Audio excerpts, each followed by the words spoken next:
Кыргыз элинин 99% каада салты туура динибизге төп келет. Аны унчукпайбыз. Динге төп келген. А динге төп келбеген жактарыбыз да бар да. Биз эмне такыр эле сүттөн ак болуп эле светой болуп кеткен жокпуз да. Бардык нерсе бар. Ошон үчүн кээ бир акылга сыйбай турган, адамды артка тартып аткан мындай терс көрүнүштөрүбүздү оңдогонго жалпы калкыбыз аракет кылышыбыз керек. Бул деген эле бир мен кичине сөзүмдүн аягына чыгып алайын. Мен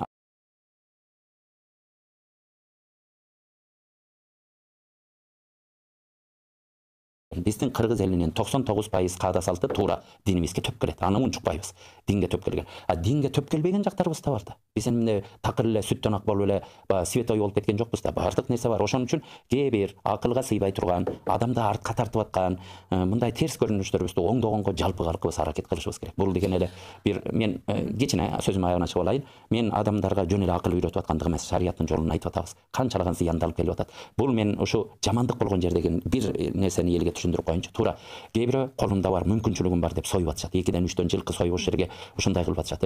Адамдар ушундай болуп кетти да, кедейген багал байкуштардын завтрагын ичсе, обедимди кантип ичем деген нерсе бар. Бир айлык, бир жумага жете турган продуктусу жок үйүндө.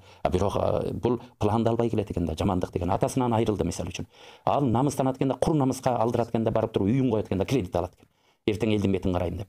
Анан келет экен да, 1-2 жылкыны соет, көрдүңүздөр, дастракон дайындайт, ага той болуп аткансып. Эртесини жетелик, анан кыркылык, анан аштык, анан ага эстеликти үйгүзөм деп атып, бир кишинин өлүмүнө $5000. Бир жумалык тамак ашы проблема болуп аткан адамды да ойлойлу да. Кур намыска батып, ошонткен канчалагандары ошо абактарга кирип кеткендер бар. Ошентип кредитин төлөй албай калып. Миңдеген инсандар бар. Ошентип туруп баласын мектепке жөнөткөнгө ботинка алып бере албай калган инсандар бар.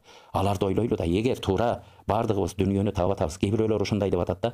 Ушунча элүү жылкыны баксам, анан өлгөндө өлгөнүңө союлсун деп бакпай эле койчу ошонучу. Суранаарым да. Жакшы тилек менен багалычы. Дүйнө тапсак дагы. Сен дүйнөңдү ким өзүңөргө иштетпегиле деген ким бар? Туура ажылык кабаргыла, адамдарга кайыр садака кылгыла, кайрымдуулук кылгыла, курортко барбай салгыла, ушул дүйнөдө жакшы кийинип, жакшы ичингиле, жакшы машина айдагыла, ден соолугуңарды чыңдагыла. Өлгөндөн кийин ал жылкы эмес, пил, жираф сойсоң да анын пайдасы жок. Муну шариятыбызда мен айтып атам. Ошон үчүн урматтуу бир туугандар, 3 күнгө чейин ошол жерлерди тыйлалы.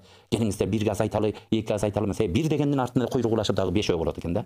1 жылкыга азайталы, азайтпай эле баарын эле жок кылып эле, көрдүңүздөр, 3 күнгө чейин. 3 күндөн кийин ар ким өзүнүн баягы шартына жараша тууган уругу менен Кур'ан окутуп коет. 3 күн аза болгон жерде ошол нерсени сураныч, урматтуу бир туугандар. Бири-бирибизди кыйнап алып атабыз. Коом бири-бирибиз менен жумурай болуп, мындай ынтымакташып жашашыбыз керек. Биз байыбыз, кедейибизди ойлошубуз керек. Кедей байыбызды ойлошубуз керек. Кедей адамдар да ошентип жөн эле баягы алына ченебей атаандашам, кур намысы элдин бетин кантип карайм деп атып, эң агы ушундайга түшүп калып атабыз. Анан билесиздер, ушул нерсе экен да, жакшылык да баарыбызга жакшылык берсин. Жакшылык да куйругулаш келет. Жамандык да куйругулаш келет. Мен өзү көзүм менен көрдүм. 10 жылдын ичинде 5-6 бир тууган ата-эне болуп отуруп, бир үй бүлөдөн 5-6 киши кетип калганын да көрдүм да. Бир кишини узатканга жанагынча чыгым экен, 5-6 кишиге ойлосоңуздар, эмне деген чыгым, миллиондогон сомдор. Ал өзү бир жумалык тамагы жок отурган кишиге миллиондогон сомду ошентип кредитке кирип турган, ыйлап отурган адамдарды көрдүм. Кой, мындай нерселерди кылбайлы, акылыбызга келбеген нерселерди кылбайлы, урматтуу бир туугандар. Ошон үчүн бардыгыбыз ушул нерселерден тыйылалы.